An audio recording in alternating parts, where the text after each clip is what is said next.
நமக்கே தெரியாமல் இருக்கும் அந்த பொறுமை இல்லாத ஒரு தன்மை. ஐயோ, என்ன நடக்க போகுது, என்ன நடக்க போகிறது என்கின்ற ஒரு ஆர்வம். எதிர்காலத்தை பற்றி நீங்க கவலைப்பட்டதெல்லாம் வீண் அப்படிங்கிற நிலைக்கு நிறைய நேரம் தள்ளப்படும். ஸோ அது எதுக்காக கவலைப்படணும்? நம்மளுக்கு அது நேரம் தானே விரயம். ஸோ அது நேச்சுரலாக என்ன பண்ண ஆரம்பிப்போம், நம்ம நிறைய வேலை செய்ய ஆரம்பிப்போம். அது பண்ண பண்ண நம்மளால செய்ய முடியல. முடியலன்னு வரும்பொழுது அது வந்து ப்ரெஷர். ஐயோ, முடியும், நான் தானே பண்ணியே ஆகணும், வேற யாருக்கும் பண்ண முடியாதே, மற்ற யாருக்கும் தெரியாதே, அதுவும் நேற்றைய நான் இல்லைன்னா சென்ற கணத்தில் இருந்த நான், எனக்கும் இப்பொழுது இருக்கும் எனக்கும் என்ன ஒரு மாற்றம், என்ன ஒரு வளர்ச்சி, நான் என்ன செய்து என்னை இன்னும் மேன்மையாக்கி கொண்டிருக்கிறேன். அந்த விதத்துல நம்மளுடைய கம்பேரிசன் இருக்கணும்.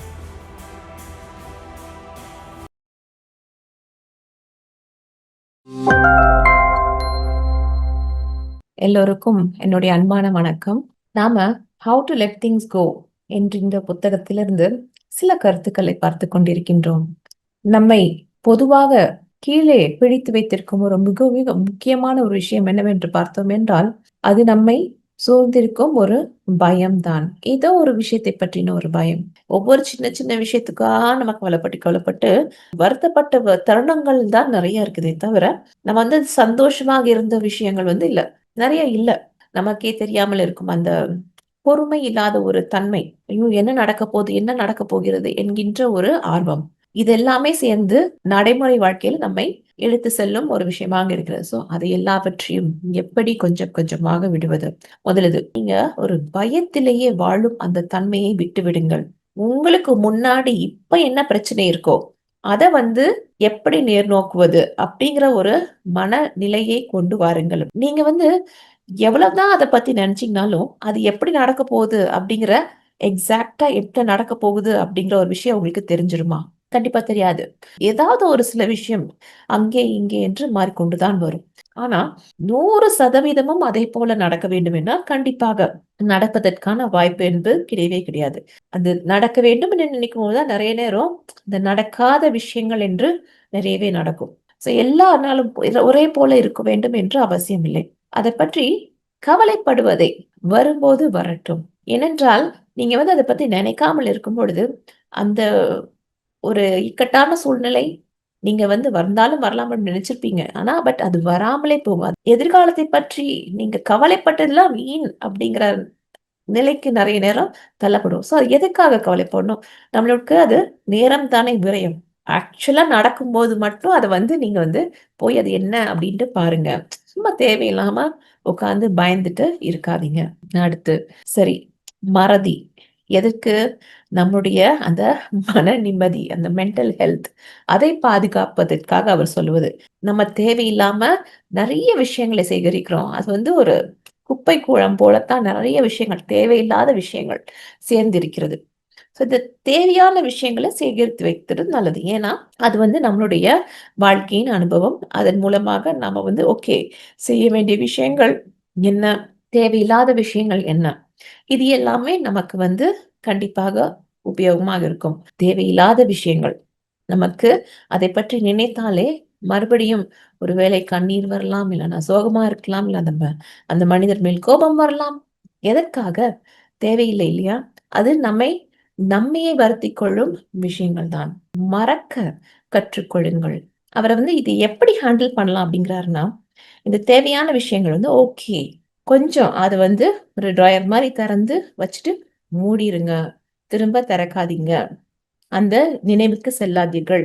அது எப்பொழுது நல்ல விஷயமாக இருந்தால், எப்பொழுது தேவை இருக்குமோ அந்த எக்ஸ்பீரியன்ஸ், அந்த பேட் எக்ஸ்பீரியன்ஸா இருந்தாலும் சரி, நல்ல எக்ஸ்பீரியன்ஸா இருந்தாலும் சரி, அந்த எக்ஸ்பீரியன்ஸ் மூலமாக நீங்கள் செய்ய போகும் எதிர்கால ஒரு பிளான் பண்ணிட்டீங்க.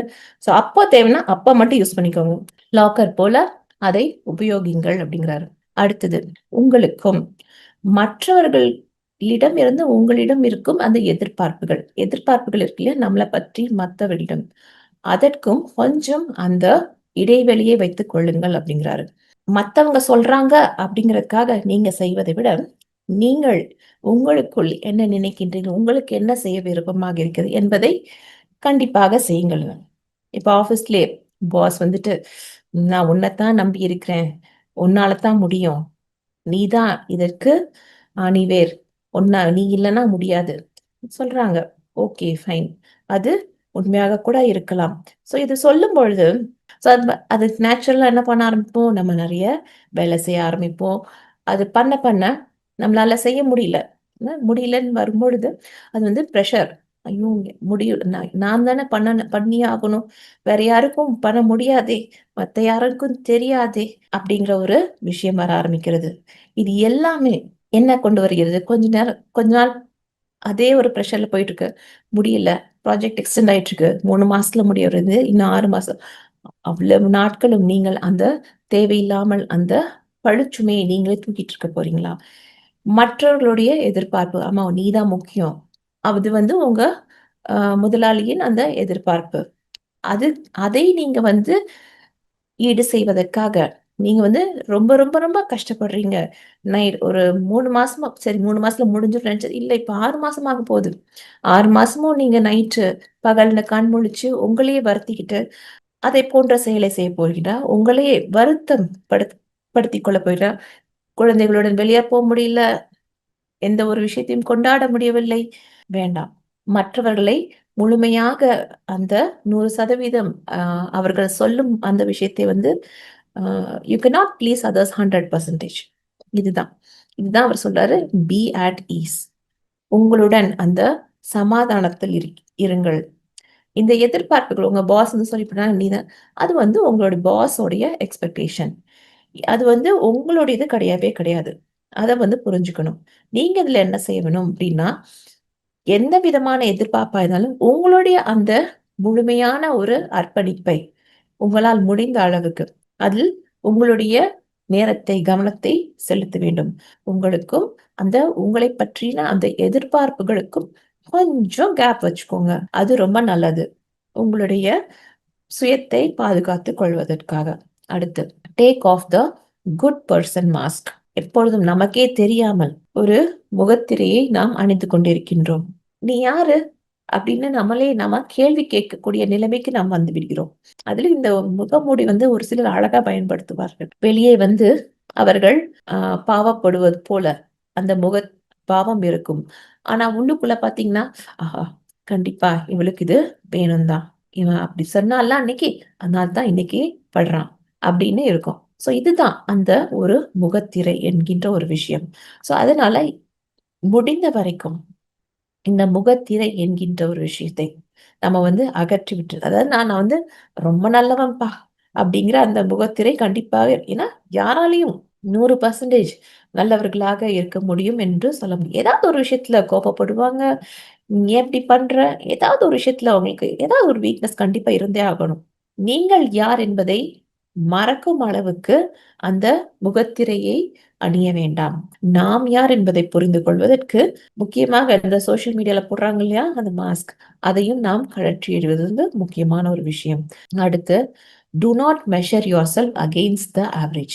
எப்போதுமே சின்ன வயசுல இருந்தே நம்மளுக்கு வந்து இந்த ஒருத்தரை பார்த்து இன்னொருத்தர் எப்படி என்ன ஏதுன்னு அந்த கம்பேரிசன் மோட்ல வந்து நம்ம எப்பொழுதுமே இருக்கோம். சின்ன வயசுல இருந்தே படிப்பாக இருந்தாலும் சரி, விளையாட்டாக இருந்தாலும் சரி, அந்த படம் வரைவதாக இருந்தாலும் சரி, மற்றவர்களுடன் அந்த பேச்சு போட்டியாக இருந்தாலும் சரி, என்ன சின்ன சின்ன விஷயத்துல இருந்தே நம்ம வந்து கம்பேர் பண்றோம். ரேங்க் வாங்குறதுல இருந்து எப்போதுமே இந்த கம்பேரிசன் மோடுன்னு வரும்பொழுது, ஒண்ணு அந்த ஆவரேஜ் அப்படின்னு ஒரு விஷயம் வரும் இல்லையா?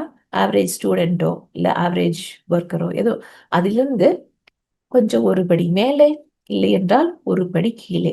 இந்த 2ல தான் நம்ம வந்து நெறைய நேரம் இந்த மாரி விஷயத்துல இருந்து பார்க்கிறோம். நாம வந்து எல்லாரிடமும் அந்த தேவையில்லாத ஒரு ஆ அவங்க எப்படி சமமாக இருக்கிறார்களா? இல்லை நம்மை விட மேலே அவங்க எப்படி கார் வச்சிருக்காங்க? அவங்க வீட்ல இருக்கிற எவ்ளோ பெரிய ஸ்க்ரீனு? இந்த உலகத்துல there is nothing like a universal standard. இந்த ஒரு மனிதன் வந்து ஒரு மனிதன் ஒரு சூப்பரான மனிதன்னா இந்தந்த விஷயங்கள் இருக்கணும் அப்படின்னு இதுவரைக்கும் எந்த ஒரு டெஃபினிஷனுமே கிடையாது. இதை நாம் புரிந்து கொள்ள வேண்டும். There is no universal definition as an ஆவரேஜ்ன்னு வச்சுக்கலாமே. இப்படிதான் இருக்கணும் அப்படிங்கிறதுக்கு அதனால நீங்க எந்த விதமான ஒரு கம்பேரிசனும் பண்ணணும் அப்படிங்கிற ஒரு அவசியமே கிடையாது. கண்டிப்பா கம்பேர் பண்ணியே ஆகணும் அப்படின்னு நினைச்சீங்கன்னா, உங்க கூடவே அதுவும் நேற்றைய நான் இல்லைன்னா சென்ற கணத்தில் இருந்த நான், எனக்கும் இப்பொழுது இருக்கும் எனக்கும் என்ன ஒரு மாற்றம், என்ன ஒரு வளர்ச்சி, நான் என்ன செய்து என்னை இன்னும் மேன்மையாக்கி கொண்டிருக்கிறேன். அந்த விதத்துல நம்மளுடைய கம்பேரிசன் இருக்கணும். இதுதான் நம்மை மேம்படுத்தி செல்வதற்கான ஒரு வழி. அடுத்து, worrying about everybody else is a losing proposition. எல்லாரையும் பத்தியும் அந்த கவலைப்படுறது அப்படிங்கிற விஷயத்த விட்டுடுங்க. என்ன பார்க்குறோம்? நியூஸ் பேப்பர் ஆர்டிக்கிளா இருந்தாலும் சரி, இப்போ இன்டர்நெட் மூலமாக படிக்கும் எந்த ஒரு விஷயமா இருந்தாலும் ஸ்டாட்டிஸ்டிக்ஸ், ப்ரொபோர்ஷன்ஸ், நம்பர்ஸ் எப்படி இருக்க வேண்டும் அப்படின்னு சொல்லி நம்மளுக்கு சொல்லிக்கிட்டே இருக்கிறாங்க. அதாவது ஒரு ஆவரேஜா இப்படி ஒரு லைஃப் இருக்கும் அப்படிங்கிற மாதிரி எந்த ஒரு விஷயமும் கிடையாது. நம்மளுக்கு வாழ்க்கையில இப்படித்தான் வாழ வேண்டும். அதாவது அந்த ஸ்டாட்டிஸ்டிக்ஸ் இருக்கு இல்லையா? ஒரு ஆவரேஜ் ஒரு ஹியூமன்னா இந்த வயசுல அவங்க கல்யாணம் பண்ணிக்குவாங்க. இந்த ஆவரேஜா அவங்களுக்கு இத்தனை குழந்தைங்க இருக்கும். ஆவரேஜா அவங்க இந்த இவ்வளவு வருமானம் இருக்கும். இப்படி இந்த ஆவரேஜா, ஆவரேஜா, ஆவரேஜா அப்படின்னு பார்த்துட்டே போனோம்னா, நம்மளுடைய வாழ்க்கையில அந்த லட்சியம் இந்த ஆவரேஜா, ஆவரேஜா, ஆவரேஜா அப்படிங்கிற விஷயத்திலேயே நம்ம நெறைய நேரம் வைத்திருப்போம்.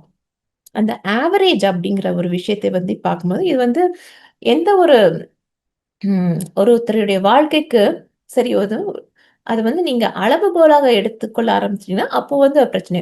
பட் ஒரு இன்ஃபர்மேஷனா எடுத்துக்கிட்டீங்கன்னா, கண்டிப்பாக அதிலிருந்து நீங்களா உடைத்தெரிந்து கொண்டு, அந்த ஒரு சாதாரணமான வாழ்க்கை என்கின்ற ஒரு வாழ்க்கையிலிருந்து எல் நீங்கள் கண்டிப்பாக மேலே விட முடியும்.